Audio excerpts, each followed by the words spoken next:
Lassie Farm. This is episode 4 of Ted Chiang's short novel, Understand. From where we left off last time, as I'm reading the fourth one, Clausen is careful to display only professional detachment. My response to this problem is of special interest to him, but he doesn't want me to know. The scenario involves office politics and a fierce competition for promotion. I then realize who Clausen is. He's a government psychologist, perhaps military, probably part of the CIA's Office of Research and Development. This test is meant to gauge Hormone K's potential for producing strategists. That's why he's uncomfortable with me. He's used to dealing with soldiers and government employees, subjects whose job it is to follow orders. It's likely that the CIA will wish to retain me as a subject for more tests. They may do the same with other patients, depending on their performance. After that, they'll get some volunteers from their ranks, starve their brains of oxygen, and treat them with Hormone K. I certainly don't wish to become a CIA resource, but I've already demonstrated enough ability to arouse their interest. The best I can do now is to downplay my skills and get this question wrong. I offer a poor course of action as my answer, and Clausen is disappointed. Nonetheless, we press on. I take longer on the responses now and give weaker answers. Sprinkled among the harmless questions are the critical ones about avoiding a hostile corporate takeover, another about mobilizing people to prevent the construction of a coal-burning plant. I miss each of these questions. Clausen dismisses me when the test ends. He's already trying to formulate his recommendations. If I'd shown my true abilities, the CIA would recruit me immediately. My uneven performance will reduce their eagerness, but it won't change their minds. The potential returns are too great for them to ignore Hormone K. My situation has changed profoundly.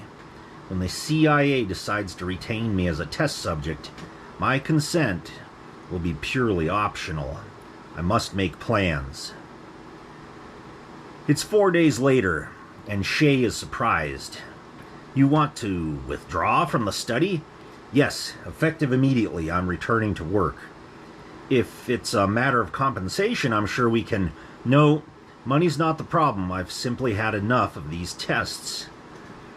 "I know the tests become tiring after a while, but we're learning a great deal, and we appreciate your participation, Leon. It's not merely..." "I know how much you're learning from these tests. It doesn't change my decision. I don't wish to continue." Shay starts to speak again, but I cut him off. "I know I'm still bound by the confidentiality agreement. If you'd like me to sign something confirming that, just send it to me." I get up and head for the door. "Goodbye, Dr. Shay." It's 2 days later when Shay calls. "Leon, you have to come in for an examination. I've just been informed. Adverse side effects have been found in patients treated with Hormone K at another hospital." He's lying.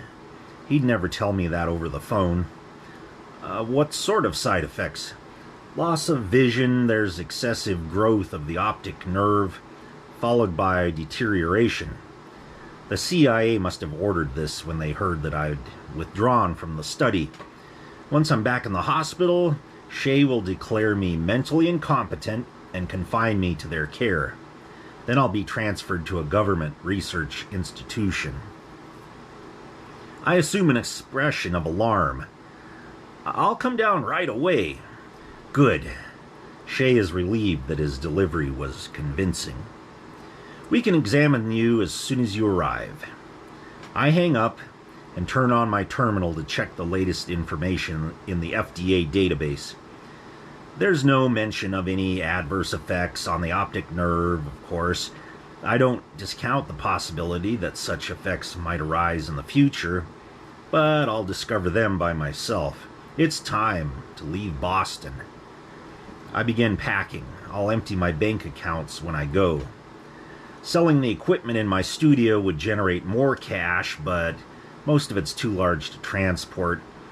I take only a few of the smallest pieces. After I've been working a couple hours, the phone rings again. Shay is wondering where I am. This time, I let the machine pick it up. "Leon, are you there?